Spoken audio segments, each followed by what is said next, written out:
자, 지난주 수요일에는 10계명의 제1계명 너는 내 앞에 다른 신들을 두지 마라 라는 말씀에 대해서 설교했습니다. 자, 이어서 오늘은 10계명의 제2계명에 대해서 말씀을 선포하겠습니다.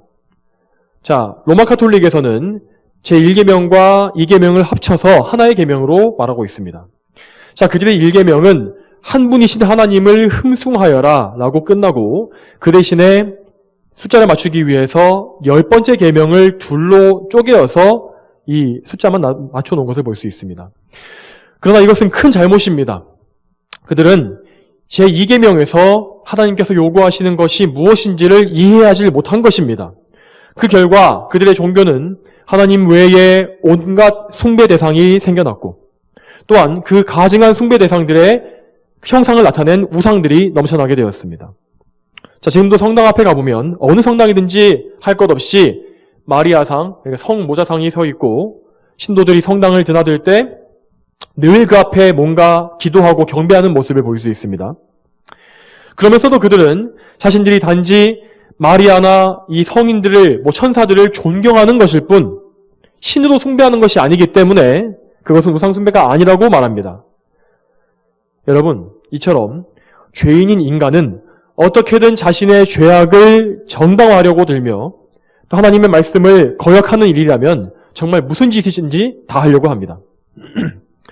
우린 이러한 인간의 죄악상을 살펴보면서 우리 역시 이런 죄에 빠지지 않도록 항상 경계해야 합니다. 여러분, 그렇게 하나님의 계명을 자주 읽고 배우며 마음의 돌판에 그 말씀을 새겨서 우리 자신에게 하나님을 경외하고 그분을 항상 두려워하라고, 그분께 순종하라고 항상 자주 스스로 명령해야 합니다. 여러분, 어린아이를 키워본 부모님들은 잘 이해하시겠지만 아이들은 아무리 반복해서 우리가 말해줘도 또다시 똑같은 짓을 하고 있는 것을 볼 수 있습니다. 똑같은 잘못, 똑같은 실수를 반복합니다. 그럴 때마다 참 부모 입장에서 정말 답답하고 참 지치는 경험을 하게 됩니다. 하지만 그것이 바로 인간의 본성이기 때문에 어쩔 수 없는 것입니다. 자, 좋은 부모라면 어떻게 해야겠습니까? 자, 현대의 이 무신론자들, 특별히 무신론적인 교육 사상에 빠져있는 사악한 이런 사람들은 아이들을 너무 통제하려 들면 안 되고 자기 주장이 확고한 아이로 키워야 한다고 말합니다. 그런 것은 거짓말입니다, 여러분.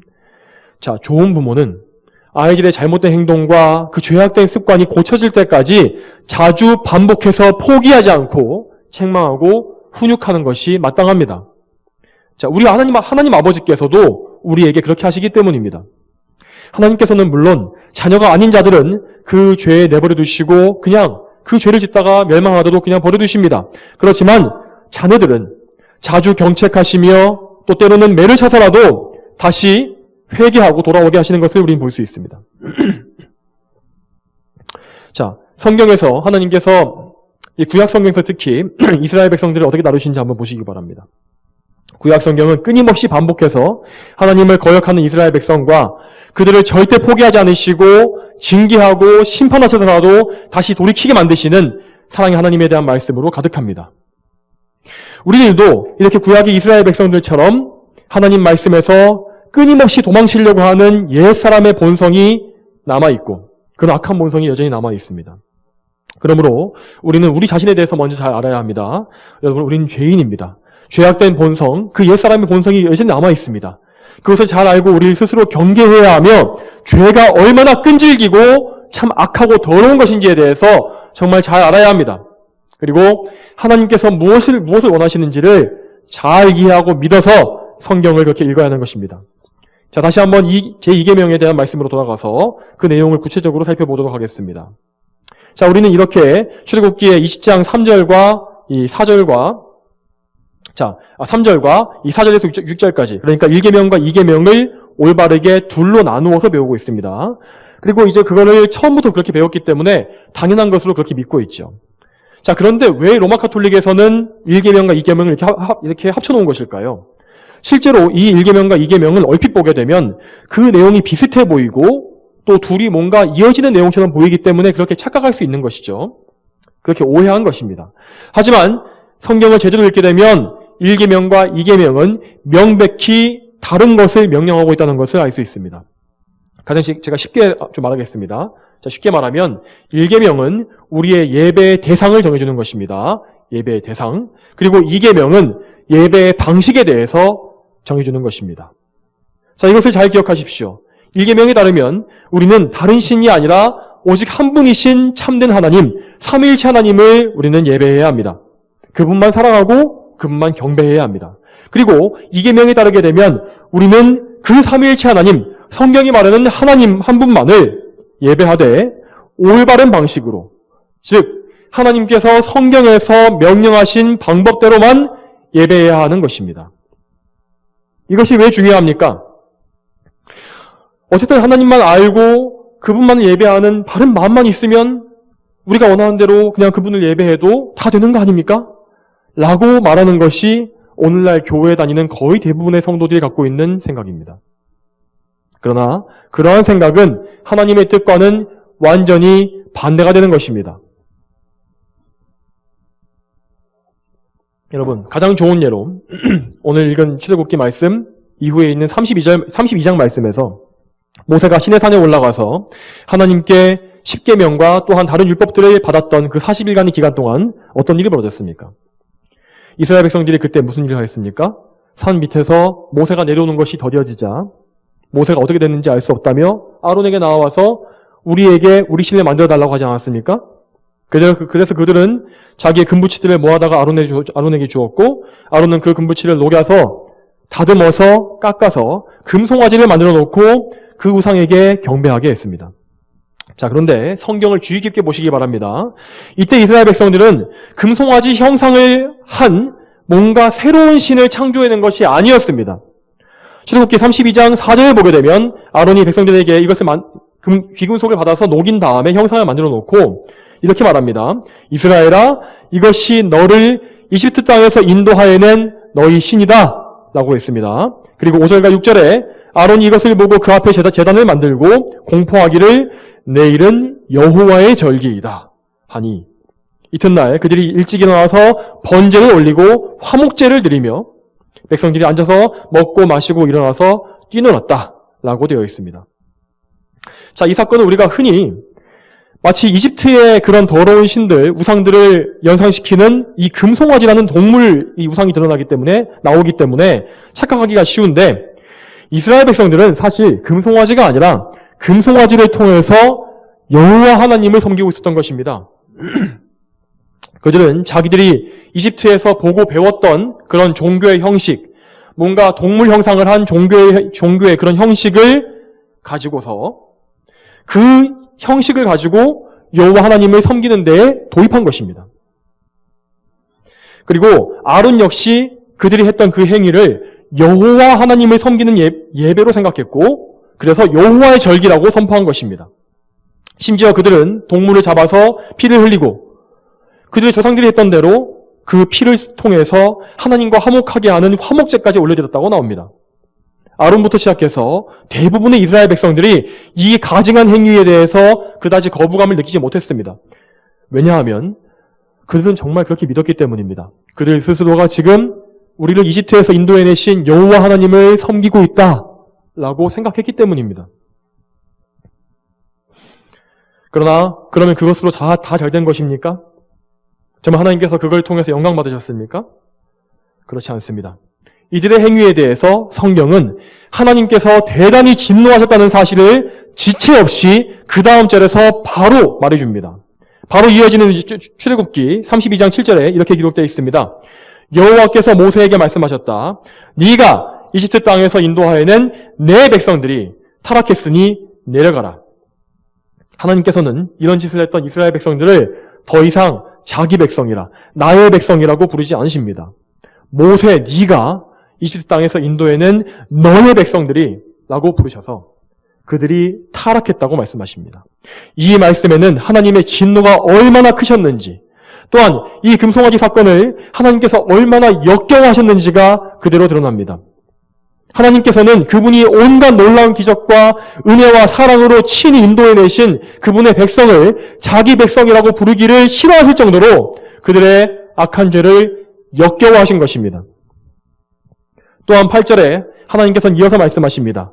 그들이 내가 그들에게 명령한 길에서 급히 벗어나 자신들을 위해 송아지 형상을 만들어 그것에게 절하고 그것에게 제물을 바치며 말하기를 이스라엘아 이것이 너희를 이집트 땅에서 인도하여낸 너희의 신이다 라고 하였다.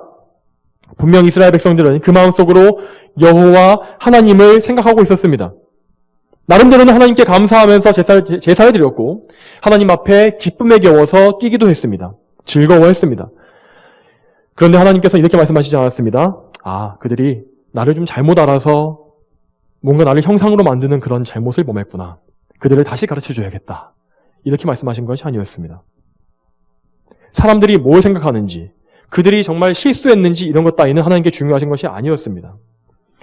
이스라엘 백성들은 자신들의 타락한 본성에 따라서 자신이 원하는 방식, 하나님이 아니라 자신의 육적인 욕망이 원하는 방식대로 하나님을 섬겼던 것입니다. 아직 십계명이 물론 선포되기 전이었지만은 그들 딴에는 물론 일계명에 해당하는 법을 지킨 것입니다. 오직 하나님만 섬기는 것, 자신들을 이집트에서 인도해낸 그 한 분 하나님만 섬기는 것, 그걸 나름대로 지킨 것입니다. 그러나 그들이 자기 마음대로 고안한 방식대로 하나님을 예배하게 되자 하나님께서는 그들이 하나님을 나름대로 섬기려 했다는 것에 대해서는 전혀 인정하지 않으십니다. 하나님께서는 그들이 하나님을 위해서가 아니라 그들 자신을 위해서 그런 짓을 한 것이라고 분명히 지적하십니다. 하나님은 역겨운 이 송아지 형상을 거룩하신 하나님, 당신 자신과 연관짓는 것 자체를 아예 거부해버리십니다.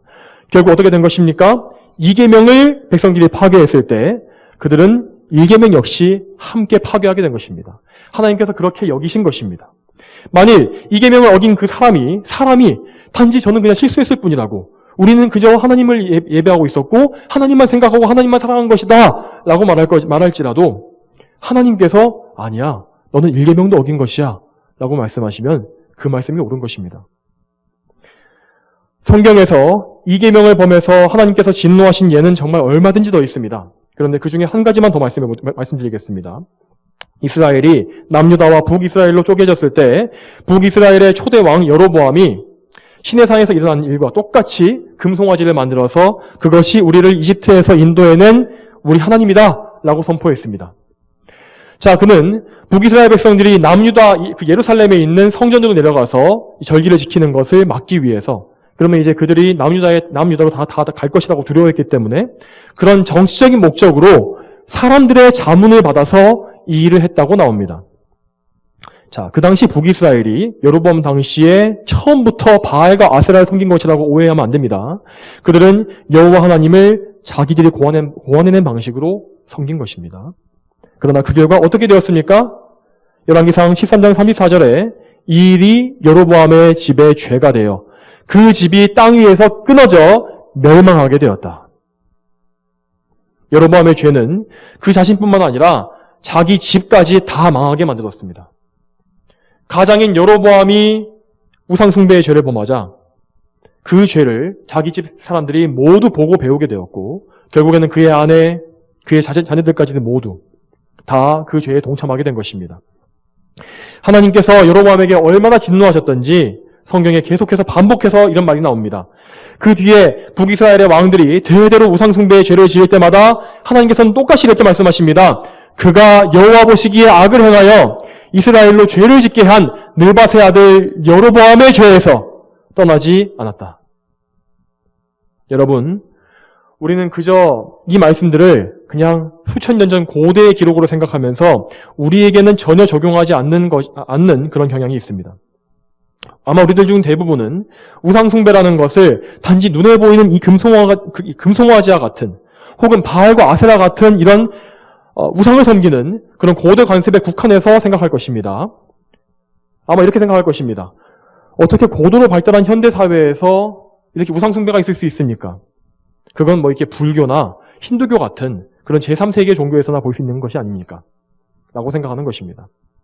그러나 여러분, 종교개혁자 칼빈은 인간의 마음을 가리켜서 우상을 제조하는 공장이다라고 말했습니다. 우리들은 하나님 말씀대로 제어되지 않으면 그가 설령 성도라 할지라도 하나님께서 미워하시는 우상을 온갖 형태로 수단과 방법을 가리지 않고 결국에는 만들고야 마는 것입니다. 그것이 우리의 본성입니다. 물론 오늘날 어떤 교회에서도 어떤 교회에서도 금송아지를 만들어 놓거나 뭔가 우상을 만들어 놓고 이것이 하나님이다 라고 말하진 않습니다. 그렇지만 금송아지 숭배는 없어진 것이 아니라 자아숭배, 인간숭배라는 새로운 형태로 교회에 들어왔다는 사실을 여러분 꼭 알아야 합니다. 여러분, 오늘날 이 교회에 또 기독교에 성경에서 말씀하시지 않는 예배 방식과 형식이 얼마나 많이 들어와 있습니까? 대표적인 예로 가장 우리가 잘 이해할 수 있게 말하겠습니다. 교회 음악을 생각해 보십시오. CCM. 자, 이 CCM에 대해서 비판하게 되면 정말 많은 사람들이, 특별히 또 젊은 사람들이 대단히 예민하게 반응한 것을 볼 수 있습니다. 그러나 여러분 잘 생각해 보십시오. 그들이 정말 하나님께 대해서 하나님의 영광만 생각하고 있다면 그 CCM이라는 형식에 대해서 비판할 때 왜 그렇게 예민하게 반응하고 분노하는 것일까요? 왜 그들은 음악 형식에 대해서 싸웁니까? 왜 그들은 하나님의 영광에 대해서 싸우는 것이 아니라 자신들이 좋아하는 그 음악 형식에 대해서 그렇게 분노하고 붕괴하는 것입니까? 어떻게 도대체 이 CCM에 대해서 제가 말하지 않을 수 있겠습니까? CCM은 그 이름 그대로 동시대적인, 그러니까 즉 이 시대에 따르면 현대적인 기독교 음악입니다. 왜 현대적이라 말할까요? 음악의 형식을 동시대의 세상 음악에서 그대로 가져왔기 때문입니다. CCM은 그 정도의 샬만 있을 뿐 세상의 락과 재즈 등을 그대로 들여와서 가사만 갖다 붙인 것입니다. 좀 많이 나가긴 하지만은 힙합도 하나의 장르로 또 들어와 있고 요즘은 아예 클럽 음악인 EDM을 가져와서 찬송이랍시고 교회에서 연주하고 있는 그런 세태입니다. 마치 이 제방에 댐의 작은 균열에서 처음 시작해서 물이 조금씩 새지만 나중에는 그 구멍이 엄청나게 커져서 홍수가 일어나듯이 교회 안으로 시간이 지날수록 더욱더 타락한 음악이 흘러들어오고 있습니다. 완전히 홍수처럼 폭발적으로 들어오고 있습니다. 락이든 재즈든 힙합이든 EDM이든 그 장르가 취하는 모든 형식, 즉 멜로디와 박자 구성과 뭔가 사용되는 악기와 이 모든 것이 다 세상에서 만들어진 것이고 오로지 사람들의 흥미를 유발하고 사람들의 정욕을 만족시키고 뭔가 흥에 겹게 만드는 그런 것을 위한 목적으로만 만들어진 것입니다. 그런 목적으로 형성된 것입니다. 그런 것들을 가져다가 가사만 바꾼다고 해서 정말 하나님을 예배하는 찬송이 되겠습니까? 정말 그렇게 생각하십니까? 다시 말씀드리지만 우리 자신의 생각에 내가 지금 하나님을 예배하고 있어 라고 생각한다고 할지라도 하나님께서 정말 그 예배를 무조건 받으시는 것이 아닙니다. 제가 설교 시간에 하나님께 우리 마음을 쏟아야 한다고 몇 차례 말씀드린 적이 있습니다.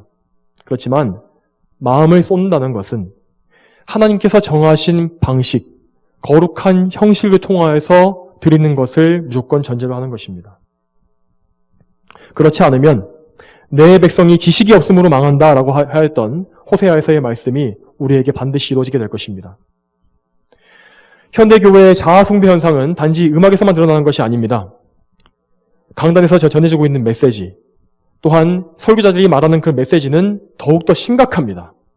자, 여러분 유튜브에서 오늘날 가장 인기 있는 그런 목회자들의 말들을 한번 좀 이렇게 잘 검색해 보시기 바랍니다. 특히 설교보다도 뭔가 이제 영상 칼럼 비슷하게 뭔가 질문에 대해서 답하는 그런 영상들이 특히 심각합니다. 그런 좋은 예들이 많이 있습니다.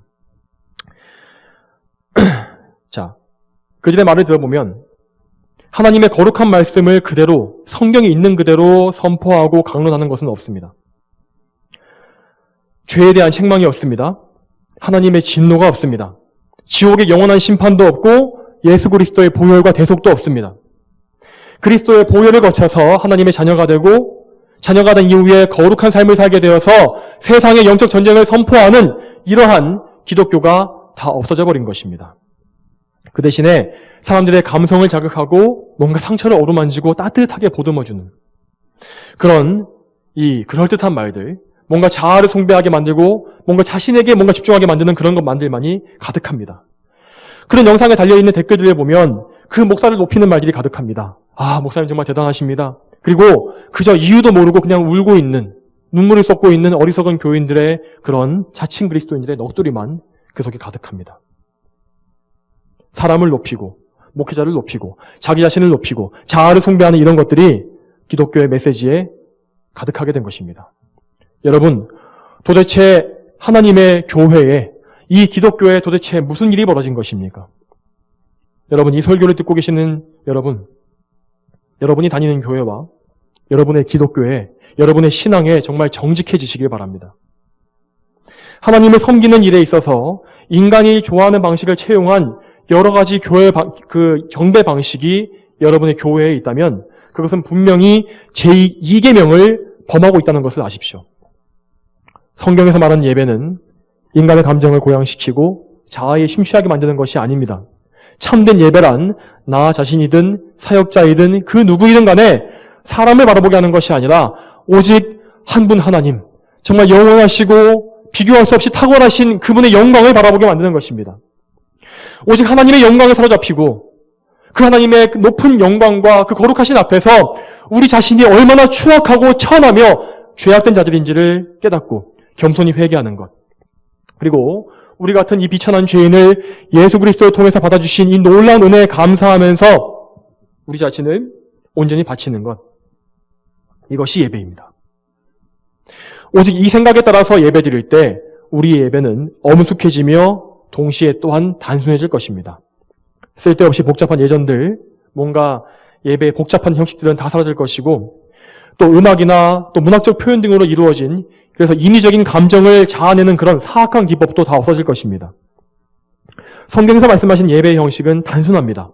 기도와 또 하나님의 말씀 선포, 그리고 온 회중이 참여해서 함께 부르는 영적인 찬송, 이것입니다. 그 중에서도 성경적 예배는 성경의 말씀, 하나님의 말씀을 있는 그대로 해석하고 선포하는 말씀 시간에 항상 그 중심을 두고 있습니다. 이것은 사도들이 했던 방식이고 또 우리 믿음의 선조들, 특히 청교도들이 그대로 따라했던 그 방식입니다. 사도행전에 나와 있는 초대교회를 생각해 보시기 바랍니다. 성도들이 얼마나 말씀 듣기를 사모했던지 주일날 예배에서 바울이 이 설교를 할 때 너무 이렇게 길게 했다고 합니다. 그래서 이제 밤 늦게까지 설교를 했죠. 자, 그래서 너무 오랜 설교를 듣다 못한 한 청년이 졸다가 창문에서 떨어져서 죽었고 또 바울이 또 기도해서 살려주는 그런 일까지 있었습니다. 그 정도로 길게 말씀을 선포했다는 것입니다. 그 정도로 성도들이 말씀을 사랑했다는 것입니다. 그러나 오늘날의 예배는 선포되는 하나님 말씀에서 점점 더 멀어지고 있습니다. 설교 시간이 점점 더 축소되고 짧아지고 그나마 있는 말씀 시간도 뭔가 설교자가 말로서 이렇게 전하는 것이 아니라 뭔가 시청각 자료를 무분별하게 도입해서 사람들이 뭔가 지루하지 않게 해주고 뭔가 그렇게 하면 좀 더 효과적이지 않을까 하는 그런 뭔가 신기한 방식들로 가득 차 있습니다. 또 그렇게 해서 설교 시간에서 빼낸 시간들은 뭔가 공연식의 예배, CCM을 찬양대가 부르는 그런 시간이라든지 집회식의 그런 것들, 또 다른 연극이나 또 성극이나 드라마 이런 것들로 또 가득 채워지고 있습니다. 여러분, 이러한 일들은 성경에서 절대로 말씀하시는 것이 아닙니다. 성경에서 명하신 것도 아닙니다. 허락하신 것이 아닙니다. 이런 것들은 모두 금송아지를 가리켜서 너희를 이집트에서 인도해낸 너희 하나님이다 라고 말했던 그 이스라엘 백성들의 죄와 똑같은 것이라는 것을 여러분 반드시 깨달아야 합니다. 여러분, 그러면 우리가 하나님께서 뜻하신 방식대로 오직 삼위일체 하나님만을 영광스럽게 하는 예배를 드렸을 때 어떤 일들이 벌어질까요?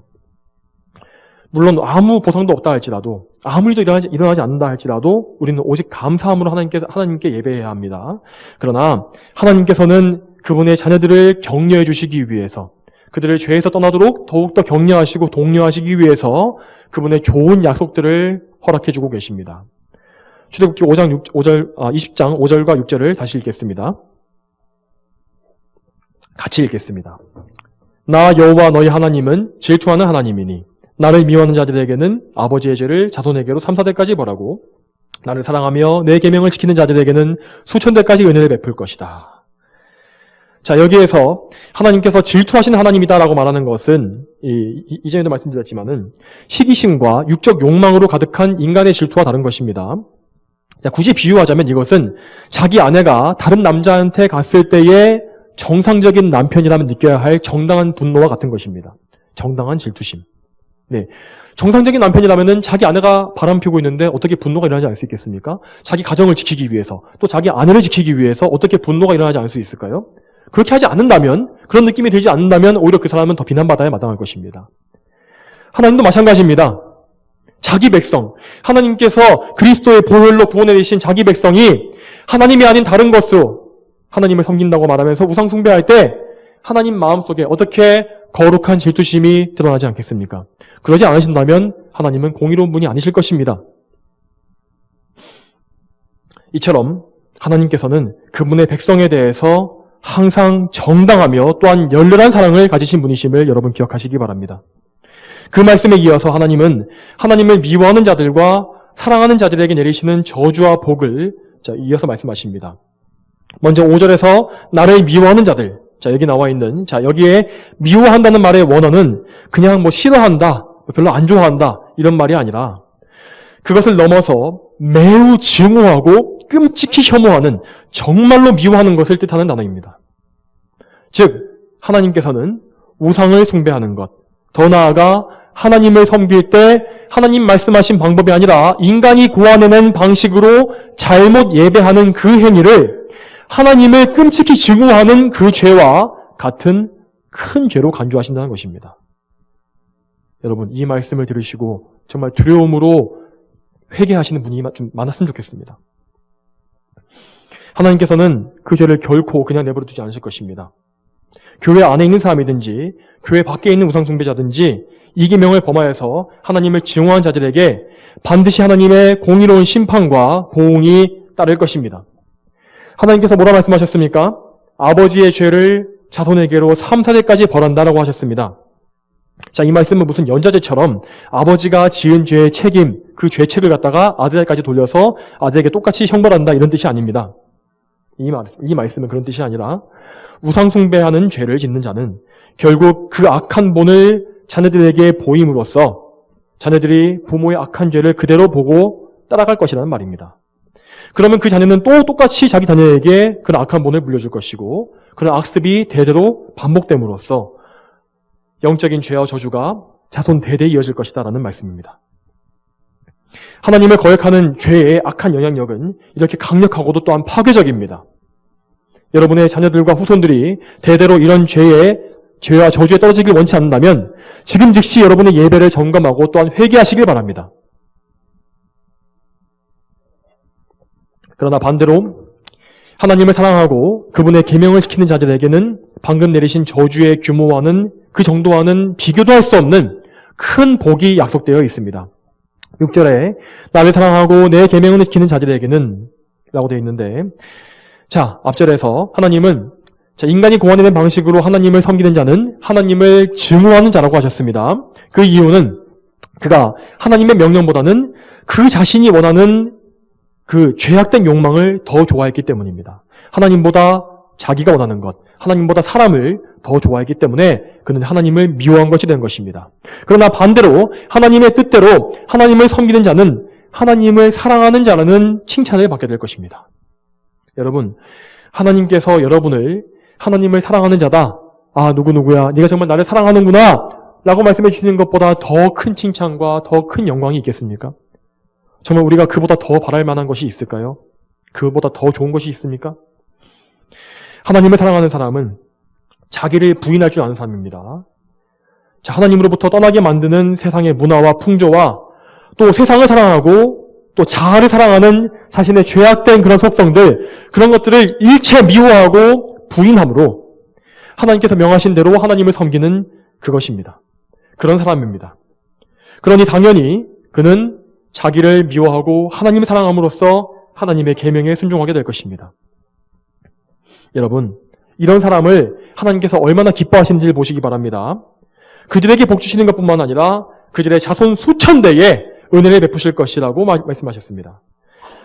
물론 이를 지나치게 문자적으로 해석해서 이 수천 대가 끝나게 되면 은혜도 끝나는 것이냐라고 이렇게 말해서 이해해서는 안 됩니다. 또한 이 말씀은 또 이게 그들의 후손이 무조건 다 구원받을 것이다 라고 이렇게 이해해서도 안 될 것입니다. 이 말씀은 그런 것이 아니라 그와 그의 자손에게 하나님의 풍성한 은혜가 변치 않는 은혜와 사랑이 영원히 주어질 것이다 라는 의미입니다. 자, 무조건적으로 그 모든 후손이 100% 다 구원받지 못해도 그들에게도 역시 자, 혹시 그들이 불경건에서 하나님 믿지 않는 자가 있다 해도 그들에게도 역시 이 땅에서 일반적인 은혜를 많이 베풀어 주실 것이고 그리고 그 후손 중에서 그 아버지의 믿음을 따라서 구원받는 자가 많을 것이다. 이렇게 이해하시면 되겠습니다.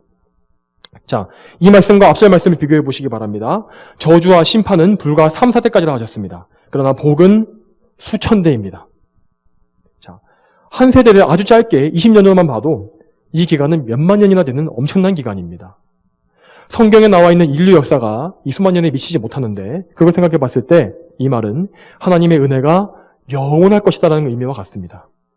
하나님의 은혜가 얼마나 풍성한지를 생각해 보시기 바랍니다.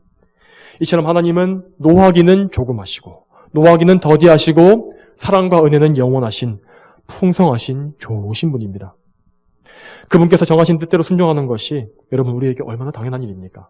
이렇게 좋으신 하나님께 충성하고 그분의 뜻에 따르는 것이 우리의 마땅한 의무가 아니겠습니까? 여러분 이제까지는 우리 예배 방식의 외적인 부분에서 말씀을 전했습니다. 자, 이제 마지막으로 우리가 드리는 예배 방식의 내적인 부분, 그러니까 우리의 영적인 부분에 대해서 말씀을 드리고 설교를 마치겠습니다. 여러분, 우리는 그 어떤 말씀을 보든지 결국 우리의 중보자이신 그리스도 예수님을 바라봐야 됩니다. 그것이 하나님 아버지의 뜻입니다. 말씀대로 예배드린다고 하면서 하나님 말씀에 순종해서 예배드린다고 하면서 오직 외적 형식만 중요하게 여긴다면 우리는 차가운 율법주의자가 되는 것이고 또 교리 그 자체만 숭상하는 교조주의자가 되는 것입니다. 그러나 우리가 드리는 예배의 영적인 방식에 대해서도 늘 항상 상고해야 합니다. 여러분, 우리가 오직 하나님께만 예배해야 한다고 했습니다. 그러면 우리는 어떻게 하나님께 나아갈 수 있습니까? 어떻게 하나님께만 예배하기 위해서 하나님께 나아갈 수가 있는 것입니까? 우리 힘으로 나아갈 수 있습니까? 그렇지 않습니다. 우리의 유일한 중보자 그리스도 예수님을 통해서만 우리는 하나님께 나아갈 수 있습니다. 자, 구약의 이스라엘 백성들은 그들의 예배에는 언제나 희생제물과 그 희생제물의 피가 필요했습니다. 그것이 없이는 누구든지 거룩하신 하나님께 나아갈 수가 없었습니다. 자신의 죄를 먼저 피로 씻은 후에야 하나님께 나아갈 수가 있었던 것입니다. 그러나 우리에게는 이 짐승의 피와 비교할 수 없이 고귀하고 또 영원한 능력이 있는 예수님의 보혈이 있습니다. 자, 구약의 이스라엘 백성들은 그들 역시 하나님의 백성으로서 또 선택된 선민으로서 오직 그들만이 하나님께 나아갈 수 있고 하나님의 율법을 부여받아서 지킬 수 있는 그런 놀라운 특권을 누렸습니다. 그래서 그들은 정말 자신들이 하나님께 택함받은 민족이요 선민이라는 그런 자부심에 항상 차 있었습니다. 그러나 그러한 특별한 그들조차 대제사장 외에는 그 한 사람 외에는 그 누구도 하나님의 임재가 있는 거룩한 지성소로 들어갈 수가 없었고 그 대제사장조차 1년에 딱 한 번 대속죄일 때에만 복잡한 뭔가 속죄의 과정을 거치고 나서야 들어갈 수 있었습니다. 그러나 이제 우리는 예수님의 십자가로 인해서 지성소의 휘장이 둘로 나뉘어졌고 우리와 하나님 사이에 막힌 담이 모두 허물어졌습니다. 우리는 예수님을 믿는 믿음으로 그리스도의 보혈과 그분의 공로에 의지해서 하나님 앞에 직접 나아갑니다. 그리스도의 피가 없이 하나님께 나아갈 수 없습니다. 그러므로 많은 사람들이 예배당에 나오지만 그 모든 사람이 다 하나님께 참된 예배를 드리는 것은 아닙니다. 그 중에서 그리스도의 피가 뿌려지고 그리스도 예수님께 의지해서 긍휼함을 입은 하나님의 참된 백성들만이 하나님께서 받으실 수 있는 참된 예배를 드리고 있는 것입니다. 사랑하는 성도 여러분, 하나님 아버지께서는 오직 우리 주 예수님을 통해서 그리스도이신 예수님을 통해서 그분께 나오는 사람만을 기뻐하시며 그들의 예배를 받아주십니다. 그러므로 우리의 예배 중에서 언제나 우리의 영원한 중보자, 우리의 대제사장이신 예수님만 바라보시기 바랍니다. 그러한 믿음을 가지고 예배드리시되 또한 예배의 올바른 형식을 갖춘 바른 교회로 여러분 찾아가시기 바랍니다. 사람을 생각하게 만드는 것이 아니라 하나님만 바라보게 만드는 올바른 예배 형식을 갖추고 있고 또 성경에 성경적인 하나님 말씀이 선포되는 참된 교회로 가십시오. 이 말씀을 듣는 우리 모두가 10계명의 제2계명대로 하나님을 예배하고 섬길 수 있게 되기를 소망합니다. 다 함께 기도하시겠습니다. 거룩하신 아버지 하나님 감사합니다. 오늘도 하나님의 은혜로 이렇게 하나님의 제2계명, 이 거룩한 말씀을 선포하였습니다. 하나님 아버지, 참으로 저희는 연약하며 주님 앞에 너무 언제나 죄를 짓는 자들입니다. 특별히 저희 마음은 정말 칼빈이 말했던 대로 우상공장 같아서 늘 하나님 말씀으로 저희를 억누르지 못하고 제어하지 못하면, 하나님 말씀에 순종하지 않으면 항상 뭔가 하나님이 아닌 다른 것들을 섬기려 하는, 또 하나님을 다른 모양으로 만들어내어서 섬기려 하는 그런 악한 죄를 짓곤 합니다. 하나님 아버지, 저희가 언제나 하나님을 예배할 때 저희의 생각과 저희의 자아를 만족시키는 것이 아니라 오직 하나님께서 명하시는 것을 만족시키고 하나님의 뜻에 따르는 것을 항상 생각하게 해주시길 원합니다. 오직 우리가 하나님께만 영광 돌리고 하나님만 기쁘시게 하는 것에 항상 집중하게 하시고, 무엇보다 우리의 영원한 중보자이신 우리의 대제사장 예수님을 통하여 하나님께 나가는 것에, 그 믿음에 항상 집중할 수 있도록 도와주시옵소서. 그리하여서 우리가 항상 우리의 외적인 면에서든지 우리의 내적인 면에서든지 항상 하나님을 예배하는 바른 예배를 드려서 우리가 정말 항상 하나님을 기쁘시게 하며 이 다음에 천국에 가서도 하나님을 영원히 예배하는 그런 복락을 누릴 수 있게 되기를 소망합니다. 감사드리며 예수님의 이름으로 기도 올렸습니다. 아멘.